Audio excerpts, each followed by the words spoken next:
On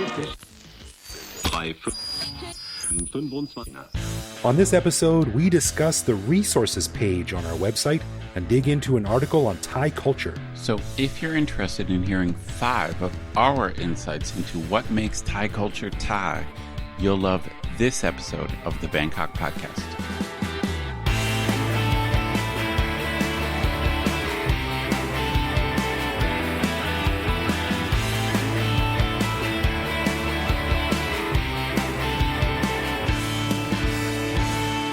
Happy New Year and welcome to the Bangkok podcast. My name is Greg Jorgensen, a Canadian who came to Thailand in 2001 and is teaching his kid the dual skill of tapping trees for rubber and maple syrup. And I'm Ed Knuth, an American who came to Thailand on a 1-year teaching contract 19 years ago. I've been waiting for Thailand to ban plastic bags, and they finally have. So I guess I can leave now. All right. See you, man. All right. Good fun. We want to say a quick thank you to one of our patrons, Tim Van Leeuwen, who supports us at the show Shadow Level. Stick around after we're done talking about the Bangkok Podcast resource page and our take on Thai culture to hear why Tim can join the official Bangkok Podcast Club of trying to look tough for your family, but actually being exposed as a wimp. And before we start, a huge thanks to all of our patrons who support the show. Patrons get a whole bunch of cool stuff, including our regular show a day early, behind-the-scenes photos and videos of our interviews, discounts on swag, which you can find on our website, and various other things that aren't available to regular listeners. But best of all, patrons also get an unscripted, uncensored bonus episode every week where we riff on current events and random topics. We just finished recording this week's bonus show, and we chatted about our New Year's Eves, Greg's trip to Khao Yai to teach us on how to roast marshmallows, and Thailand's welcome, but sudden and somewhat unexpected, ban on plastic bags. To become a patron, head to bangkokpodcast.com/support. Yeah, I'm still a bit shocked that both of us missed that plastic bag thing coming. I'm embarrassed. Dude, we got to get our shit together. We're supposed to be experts on this. I had no idea what was going on. Maybe we're reading the wrong websites or something. All right, on this episode, we look a little bit inward to discuss the concept and content of the resources page on the Bangkok Podcast website. Now, if you don't know, we created a page, unsurprisingly, called Resources as an additional platform where we can discuss topics and ideas that we don't have the room or the time to stick in a traditional podcast episode. Now, I wrote a quick article a few weeks ago, but it's Ed's insightful most recent post that got a lot of attention, and it's called Some Thoughts on Thai Culture. So we got a bit of feedback from it, and we have a few additional thoughts, so we thought it might be fun to use that post as a springboard and take the discussion a little bit further to talk about our thoughts on Thai culture and what the resources page is trying to do and why we created it. So what do you think about that, Ed? The idea of the resources is to just have a kind of text-based permanent thing. If you're not in the mood to listen to a show, but you want some information, you can hit the resources. Plus, there are certain things that we just, we don't have time to keep doing shows on. There might be some important issue, but the bottom line is it's some fixed thing. Like Thai culture is not going to change every couple months. So we just decided to create a page where we gave our take on Thai culture as kind of a summary. And of course, we talk about it on the podcast, but we just figured there'd be it would be helpful for you to have like a quick summary to read about it. So please check it out. Check it out. To be honest, another reason why I wanted to do the show is I was really curious about feedback, both from foreigners but also Thai people. Yeah, well, I mean, you did a really good job on this blog. Like I read it, and I have really nothing to add. I mean, it's really insightful and really good. Damn, you're useless, dude. You are useless. I know, what do you sound like my wife. But obviously between the two of us, you are the thinker because you're the professor, and I'm the lover because I have a child. So obviously you've put a lot more thought into this than I have. But I thought it was really good. But since you wrote it, you've had some additional thoughts, and you've also talked to some Thai people about it as well. So that's right. I thought that was really cool. Yeah. So basically, the idea was I wanted to create a page to summarize Thai culture for expats and also potentially tourists. So the idea would be if you're coming to visit Thailand on a holiday, or if you're coming to live here, you might appreciate a quick summary of Thai culture. Of course, it's just a summary. And if you read the resources page, I make clear that it's these are just generalizations we're talking about. It doesn't apply to all Thai people. Thai people are not all the same. And I don't want to rehash everything that's in the kind of blog post or the resource page. Right. But the basic idea is I think culture is a real thing. In other words, it's like if you spend some time in Thailand and spend some time in Japan and spend some time in Sweden and spend some time in Brazil, it ain't the same. That's a fair assessment, I think. Are you with me? It ain't the same. Yeah. The bottom line is that culture is a real thing. It can be hard to define or put your finger on, and it's also somewhat dangerous territory because I think when you start trying to define culture, it can lead to like stereotyping, which I think is a bad thing. So, I think it's okay to kind of generalize and say something like, hey, Thai people like spicy food. I think that's okay. I think to meet an individual, real Thai person and assume they like spicy food, I think that's not cool. I think the bottom line is individuals are always individuals, but I think in general, I don't think cultures are the same. No, I agree. And don't challenge me on spicy food. I mean, just because I'm a white guy doesn't mean I don't like spicy food. I've got some bread in the kitchen. I'll go and eat it right now. I don't care. Dude, you're daring. With bread, you really take risks with your bread. That's right. Well, yeah. I can say that I am a white guy who likes spicy food, and I can pretty much handle real Thai spice. I mean, occasionally it's too much, but the bottom line is I am a white guy who likes spicy food.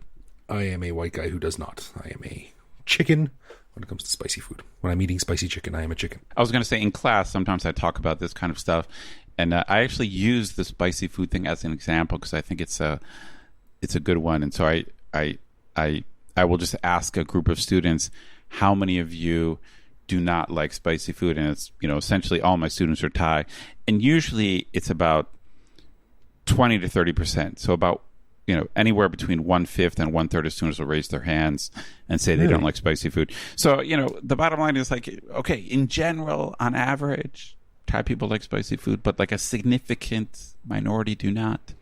Yeah, but there's probably some data thrown off that sample size there because, I mean, sometimes my wife gives me some food and she's like, it's not spicy, and I eat it and my face explodes. So, right. It's pretty subjective. That is always a factor. But anyway, let's jump into the characteristics that I came up with. So the basic idea of this resource page or blog post was I wanted to come up with the top 5 characteristics of Thai culture. And especially coming from Greg and I's perspective, we're both Westerners.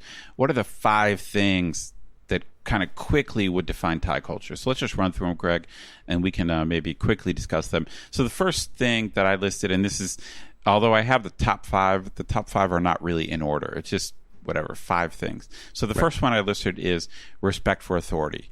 And I think that in general, Thai people just tend to respect people in authority more than we do, more than Westerners. So I think parents, teachers, religious figures, monks, government officials, in general, Thai people, I think, just have more respect for authority. It's just my take. I mean, would you concur just on average in general?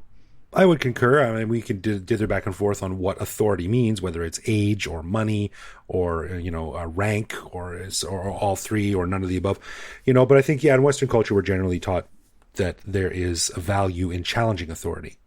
Right. You know better than me. We're on the same playing field and I can be just as good as you. I can be better than you, Yeah. I think I have actually mentioned this story on the podcast before, but I'll tell it very quickly. I was in Thailand teaching for probably 7 or 8 years, and my Thai students were just generally so nice to me, just respectful. Basically, They're just respectful. And then out of the blue, I happened to teach a class of all American students. Okay. And I'd been out of my country for a long time. I hadn't taught Americans in a while. And I thought these young American kids were so goddamn rude. It's like I was just like, what is wrong with these people? It's like they're so like impertinent, they're so obnoxious, and it's interesting. It took me a while to kind of readjust, but I realized that at least I think the bottom line is the way I process this whole thing is that for my Thai students, when I walk into the room and I'm the Ajahn, right, they just accept that. They're like, all right, he's the Ajahn. Like that's his position, that's his status. Yeah. So let's listen to what he's got to say and take notes. And they're not testing the position I'm in. They're like, they just accept, okay, that guy is the Ajahn. Right. Right. But when I had these American students, at least the way I process it is they're checking. They're like, who is this guy? He's supposed to be the teacher, but like, and they were really pushing and questioning and giving me shit and doubting me. And it was like my position wasn't enough to establish authority. I had to earn it. Yeah. It's funny because they didn't start. This could turn into a long story, so I'm going to keep it short.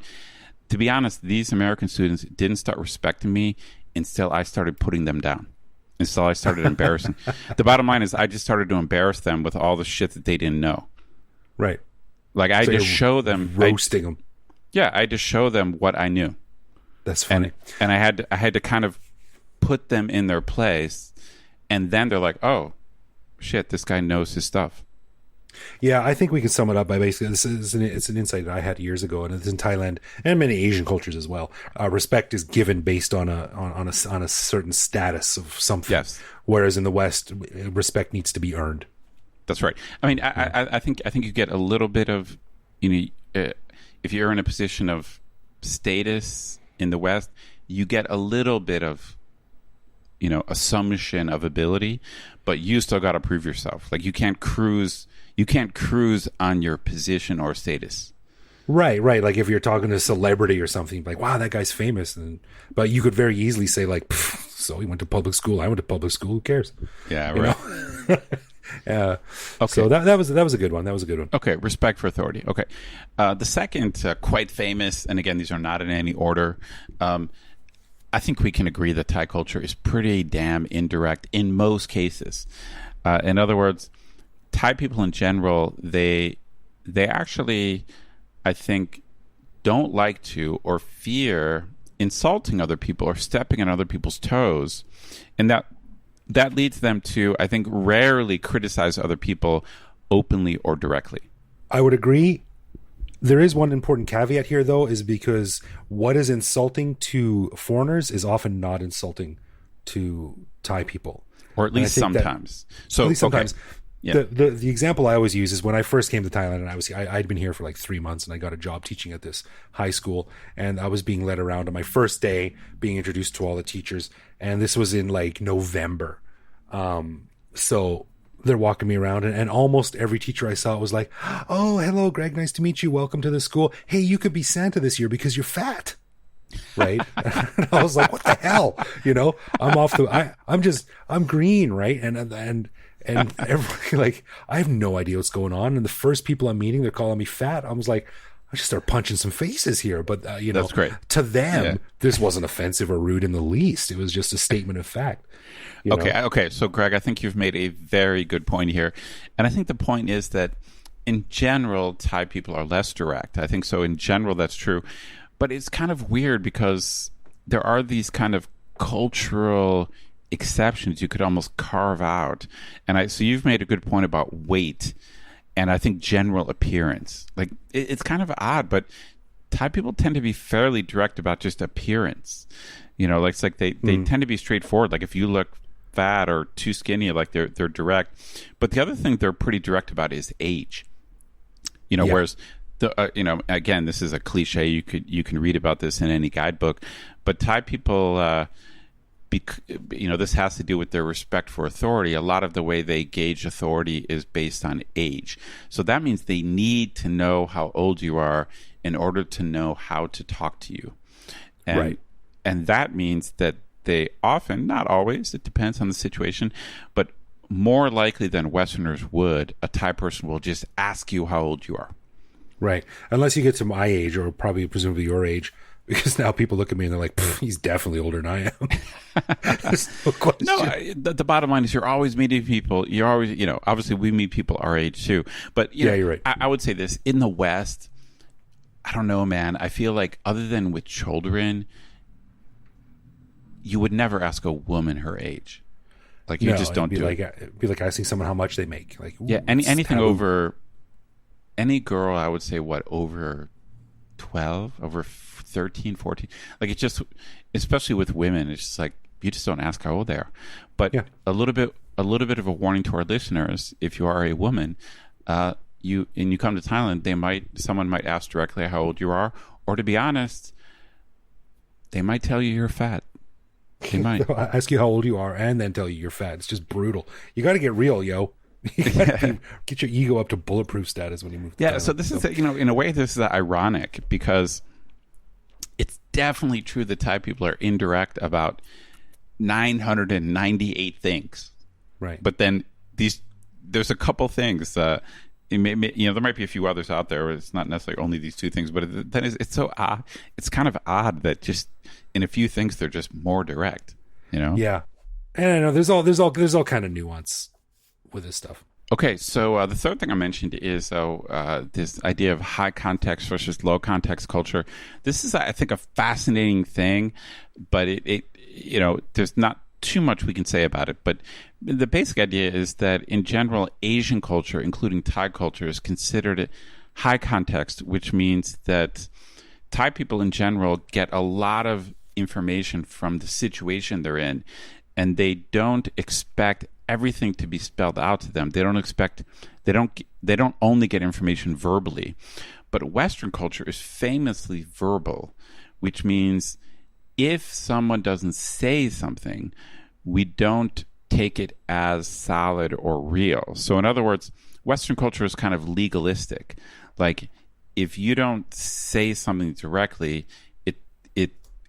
it's not necessarily solid. And I got to tell you, this has affected a lot of my relationships with Thai people, both at work and in my personal life, where it's like, I get into a disagreement, like with my wife or with my boss, and I will always be saying, like, you didn't tell me that. Like, you didn't say that. Right. And it's like, I just expect that I only need to live up to what has been told to me. Yeah, this is really interesting. And before I read this that you wrote, I had never thought of things as high context or low context situations. And the thing that first came to my mind is that my wife is famously, for me anyway, known of asking for things without actually asking for them. Like, she'll say, like, "Oh man, my legs are sore." And that's a clear indication that I need to massage her legs. But she's like, "Why don't you massage my legs?" I'm like, "Well, if you want me to massage your legs, ask me to massage your legs." Like, right. Don't throw out all these random hints. And she's like, "It couldn't have been clearer," So yeah, this is great. I mean, it's just I like this particular characteristic because it shows you that I grew up in the West, and so I think like a Westerner, and I like Western culture. I like Western culture, but right. Living here for a long time, I've really learned to appreciate the Thai perspective. I mean, I still am Western, and I prefer the way I grew up. But I think from a Thai perspective, well, let me put it this way: everyone understands the idea that you can kind of ruin something by talking about it too much or being too clear. And I think that's the Asian take on Western culture. It's just like we ruin stuff by having to spell everything out. In a way, it's kind of lame to spell everything out. You know what I mean? I could see that. Yeah, like it eliminates some of the mystery, some of the romance, some of the nuance. Yeah, so I kind of appreciate Asian culture a little bit more, that there's a lot more stuff that's left unsaid, and I grasp it more. I understand it more than I would have, until I lived here for 20 years. Till my wife started yelling at me again that her legs are sore. Oh yeah. All right, Should have picked that up earlier. Number 4 was fitting in. This is pretty straightforward. I think, especially in public, Thai people in general want to fit in. I think it's generally a more conformist culture. It's group oriented. In general, I think Thai people don't want to stand out as individuals. Now, again, this is a generalization. There's always exceptions. And I make the point on the blog that I think Thai people are very unique, but the bottom line is they don't flash or show their differences.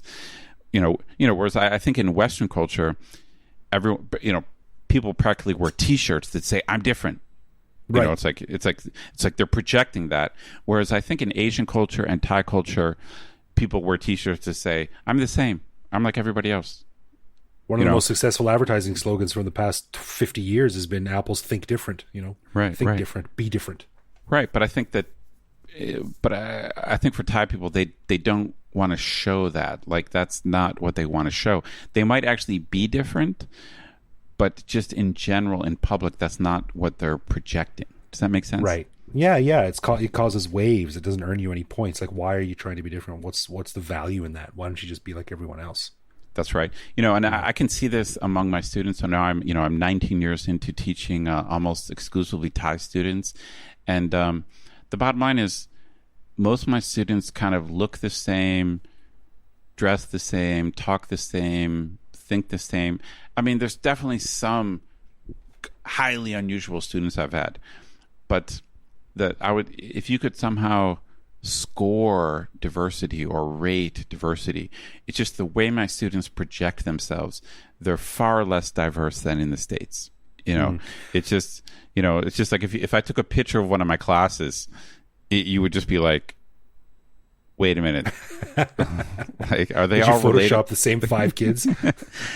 But as I get to know them, like, they are individuals, of course. Like, human beings are in fact individuals. Like, it's just a question of culturally how you express it. And I think that Thai people are taught to fit in. And let me throw this out there. I got an interesting quick story from one of our listeners who I think this is a good, just a very good example of this. He put out a cake, I believe at some kind of party or office kind of party. He put out a cake for everyone to share. All right. Yeah. Right. Yeah. And it just sat there. So no one was eating the cake. Okay. So he was like, oh, I guess I got to break the ice or break the cake. So he went out and he ate the first piece. And then as soon as he did that, everyone else came up and started to eat the cake. And then until there's one piece left. And then no one ate it and just left it sitting there. Well, that's funny. You know what I mean? But it's in a way it's perfect because it's like, I think Thai people will be conscious. They'll be conscious of, I don't want to be the first person to take it. I'm going to wait for someone else to go. Then I'll go. Yeah. And I think in Thai culture, even if you do take steps to stand out or be different or push the limits a little bit, you're often smacked down and told, stop that. And I've said this story again on the show before, but when I was teaching in high school, there are strict dress codes and appearance rules and stuff like this. And one of the girls in one of my classes cut her hair too short. Oh, right. Yes. I remember this. So they made her wear a wig at school. So crazy. She looked like Joan Jett. It was ridiculous. That's kind of cool. I like Joan Jett. That's kind of cool. I love Joan Jett. She was my first rock and roll crush. But I mean, come on. That's a literal. That is a literal example of fitting in. Yeah, exactly. So that was an interesting one as well. All right. So the fifth, also quite famous characteristic of Thai culture is what I'd list as no problems, which is just the Mai Pen Rai attitude. Thai people like to always act as if everything's okay. It's just it's a Thai thing to say, Mai Pen Rai, no problem, everything's cool. Obviously, this is the land of smiles. Thai people love to smile and say, everything is fine. It's fine. Nothing's wrong. Mai Pen Rai. Nothing's wrong. Nothing's wrong. And it's funny, I was trying to think of, part of the reason why we wanted to do this on the podcast is to talk about exceptions. I don't know if I know an exception to this one.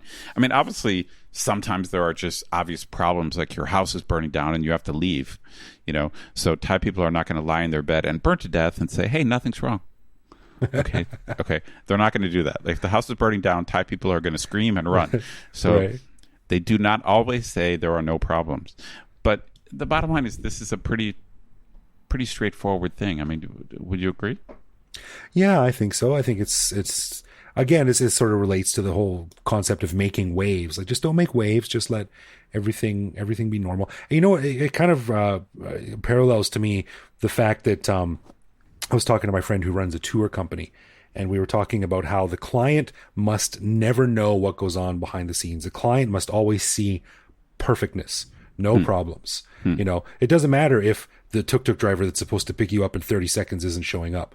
You've got 15 people, in the next room scrambling, sweating to make that happen or to find an alternate form of transport. But the client can never know that. The client can't see that. You always have to project this sort of like, yeah, everything's cool. Don't worry about it.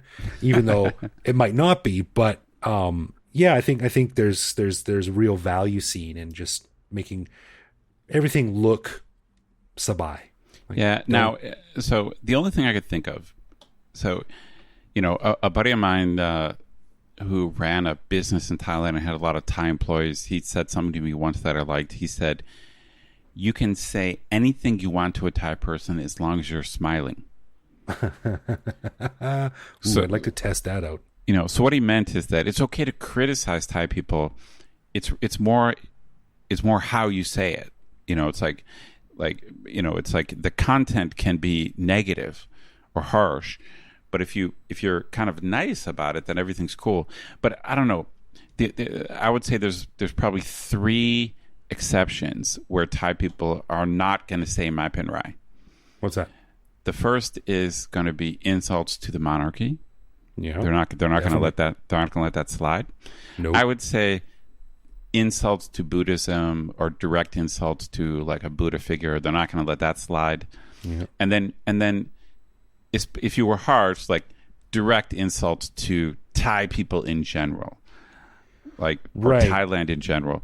The bottom line is Thai people, I think, are pretty easygoing. Like, Thai people often criticize Thai people in general. Like, I've heard Thai people say negative things about Thai people, but I think they're more sensitive to farangs in general. Just I agree. ripping on Thai people. It's not cool. Yeah. And just to close this one off, this is the whole thing of no problems, the Mai Pen Lai thing, just how deeply ingrained it is. It came back to me this morning as I was driving back from Khao Yai, and the song from The Lion King came on, Hakuna Matata, right? And my son was listening to it, and he knows the song sort of. But he asked me, he's like, "Daddy, what does Hakuna Matata mean?" And I went, and it's in the song, Hakuna Matata means no worries till the end of your days. But he doesn't know the phrase no worries. But he does know Mai Pen Lai.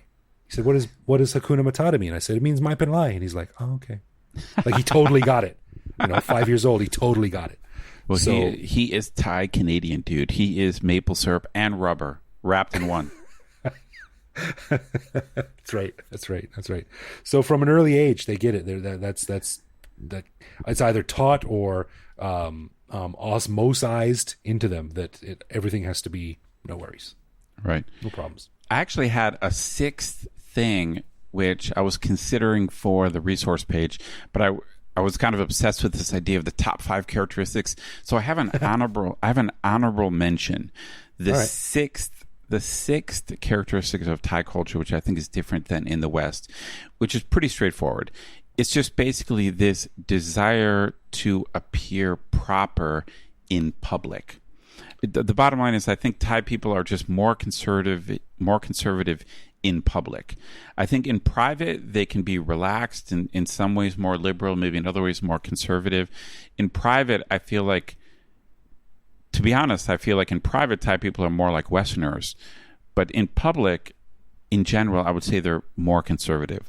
Wouldn't you agree? I mean, remember that whole debacle of, like, during Songkran, that 2 girls took their tops off in public, and it was like a nationwide thing. Like, 2 girls took their tops off, like, and it was a nationwide story.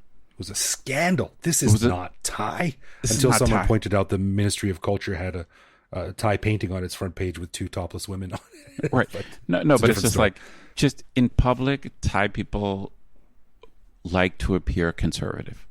Yeah, I think so. And I think this speaks a little bit to the fact that it's a Buddhist country, and Buddhism is very much of you do your thing and I'll do my thing. In private. Exactly. Yes. Like, in private, you do your thing. Like, you're Buddhist, great. Yeah, it's not my business. Whatever you want to do is fine. Whereas I think from Western cultures where they're sort of more Judeo-Christian, it's like, these are the rules we all must abide by inside and outside your house.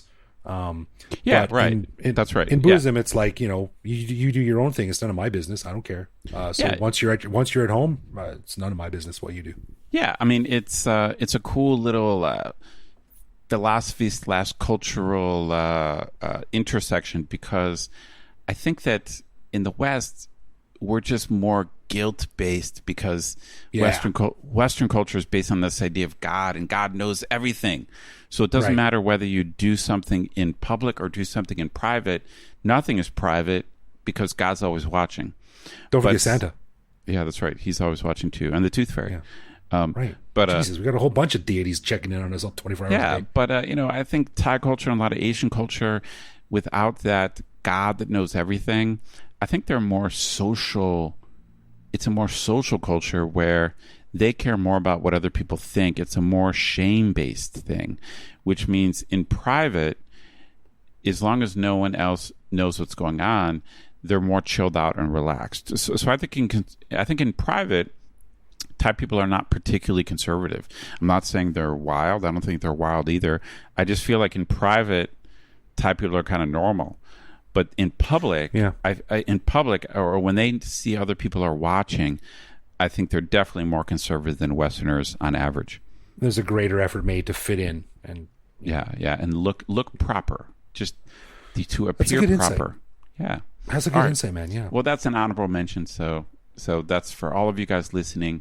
But please check out the resource page if you can, and any feedback you have, we'd really appreciate. Whether you're foreign or Thai, we really want your feedback, because we can then improve the page and change it. It's not fixed. I can edit it. I can change it. So please give us your feedback. Yeah, and we promise to put a little bit more work into this. We'll post semi-regularly on the resources page. We don't want to make a whole bunch of new work for ourselves, but it's a cool place that we can put up some videos or links or who knows what else, and we'll keep working on it. So we'd love to hear your feedback. If you have any, let us know. All right. Let's get into some love, loathe, or live with, where one of us picks a particular aspect of life in Bangkok, which we then discuss and decide if it's something we love about living here, loathe about living here, or have come to accept as something that we have to learn to live with, no matter how we feel about it. And this week, it is my turn. And again, I am drawing on my trip to Khao Yai this past weekend. And Ed, I'm going to ask you this because I know you're a music guy. But what are your thoughts on when you go to a place to see your friends and it is a dining venue? You're eating food, you're chatting. Okay. And suddenly, somehow, it turns into a live music venue. Oh, geez. Right. Usually, this means that the music is going to be played way too loud to be talking. So you end up just sitting there by yourself, staring at the band playing usually cheesy 80s cover music or something like that. So basically, what do you think of this when your dinner place gets turned into a live music place? Well, obviously, this is an easy one. I mean, you got to loathe this. This has come up before on the podcast. It's one of the weird things about Thai culture where they're not as volume sensitive. It's like it's not even just like live bands. It's like random women running a tiny shop will have like a blaring music that's that's way too loud. You're walking through you're walking through a market. And just a random, 68-year-old woman, like selling trinkets, will have a blaring radio, right? It just makes no sense. But the same thing is true of live music. Live music in Thailand tends to be way too loud, and again, it really does depend on the venue. Like if you're in a heavy metal club, okay, loudness is appropriate. But what Greg is talking about is like you're at a dinner venue. You're at it, so the primary function of the place is to eat and hang out, Exactly. And then they'll have a live band that is way too loud. So this is definitely a loathe. It's a general problem all across Thailand. I don't get it. I've never understood it. Thai people, again, it contradicts our characteristics of Thai culture. Thai people are so indirect. Thai people are so nice. Thai people are so concerned. They're so concerned about stepping on other people's toes. I hate it too. I loathe it. Except when it comes to music, it's like, the music is too loud. And I think, listeners, I know some of you listeners out there, you're going to be going, Ed and Greg are just getting old. They're just two old guys complaining about how loud things are. Yeah. Go ahead. I mean, you can believe that all you want. Come to Thailand. Check it out. Okay, I'm telling you, it's too loud. I think the general thought is that there is no venue that can't be improved by a loud live music set. That's what they think. That is what Thai people think, yeah. Yeah, and I mean, if I go to see music, I want to see music, and I'm all about it being loud, sure. But if I go to sit down at a restaurant and chat with my friends, I want to chat with my friends. I don't want to sit there and stare at a band that's too loud, so I have to stop chatting with my friends. Anyway, that's definitely a loathe. Heavy loathe. Yeah, I'm with you 100%. It's a Thai problem. Okay, I'm not saying it's as big as like plastic bags. I'm not saying it's as big as the air pollution, but noise pollution, it's on the list, man. It's on the list. Right on. Right. All right. So as we mentioned at the beginning of the show, we'd like to say thank you to Tim Van Leeuwen for lending us his support at the show Shadow Level. And Greg, what did you find out about Tim? Well, I had a couple of very nice back and forths with our buddy Tim, and he had a funny story about a trip he took to Koh Chang with his wife, and I'm going to quickly recount his story here. He said, while on holiday to Koh Chang, my wife took me to a treetop adventure park. You know, those parks where you get on zip lines and you go between these trees, tens or dozens of meters above the ground. And some of his wife's friends, and they went there, and they had a lot of fun. But I'd never told my wife that I had a small fear of heights. And I thought to myself, maybe this is not such a good idea. So we arrived at the park, and the first thing I saw was a person flying past on a very long and high zip line between some trees. He said, at that moment, I knew I was in for a rough day. So long story short, he got stuck up in a tree on a very small platform, just big enough for one person. And he had to grab a rope and then jump off the platform and swing like Tarzan, but he froze. And behind me on the next platform was his wife and a group of other people waiting for him to jump. They started cheering me on, and I felt very silly at that moment, but I finally got hold of myself and jumped and landed safely. As you can imagine, she still makes fun of me once in a while of how I was standing there scared on the platform. And Tim, I got to say, I feel your pain, man, because I think, like we said at the top of the show, we need to form a little club, the Bangkok Podcast, like Brave Chicken Club or something like that, because I have a kid and we take our kid to these fun parks sometimes. And a couple of weeks ago, we were out at Dream World, which is like this sort of Thai version of Disneyland north of Bangkok. And my wife is always like, no, I don't want to go on the rides. And I'm always like, yeah, no problem. I can go on the rides. I'll go on the rides with the kid. It's fun. And, he's only 5, so he can't go on the big rides. So we went on this little bus ride that sort of went, it's hard to explain, but it's like, imagine this bus attached to a giant spinning circle disc. So it goes about 15 feet off the ground and just sort of spins around. And it was the lamest, slowest, kiddiest ride around. And I was on with my kid and he was having a good time. But dude, I got off that thing and I was sick. I was nearly sick. Yeah. I mean, I didn't puke or anything, but I was feeling queasy. Damn. I thought back to the days when I would go on these like slingshot rides and be flipped upside down and sideways and stuff, and it never bothered me. But these days, just like you, Tim, I got to act tough in front of my wife. Like, oh, I'll go on all these rides, no problem. But in reality, it's not such a cool little adventure for me anymore. But I can't let that facade break. That's right. Gotta make sure my wife thinks I'm the stud that can go on any ride with my fearless son. Thankfully, your wife does not listen to the Bangkok podcast. That's right. She gets enough of my blathering at home, so she doesn't need any more extra in her ears on the BTS. Well, thanks for your support, Tim. That was a pretty funny story, and at least you're honest with your wife now. I mean, she knows you're scared of heights, so you don't have to pretend to be a big tough guy. You can proudly be a Bangkok Podcast branded wimp and join me in the kiddie line for the rides at Dream World. All right. Thanks, Tim.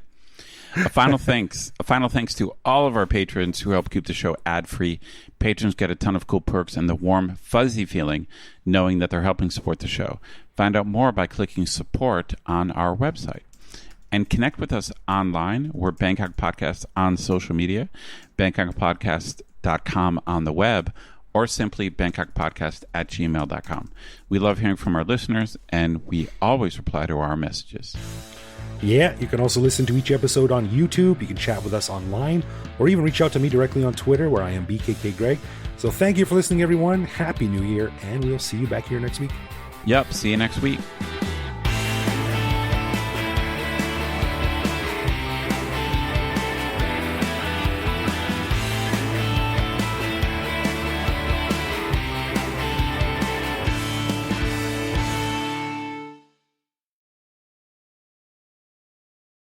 So thank you for listening, everyone. Happy New Year, and we'll see you back here next week. Yep, sirree. You say yep, sirree? Yeah, okay. Maybe that won't work. Yes, we'll see you. Yeah, we'll see you next week. Thank you for listening. Yep, see you next week. There we go. I'll go with that.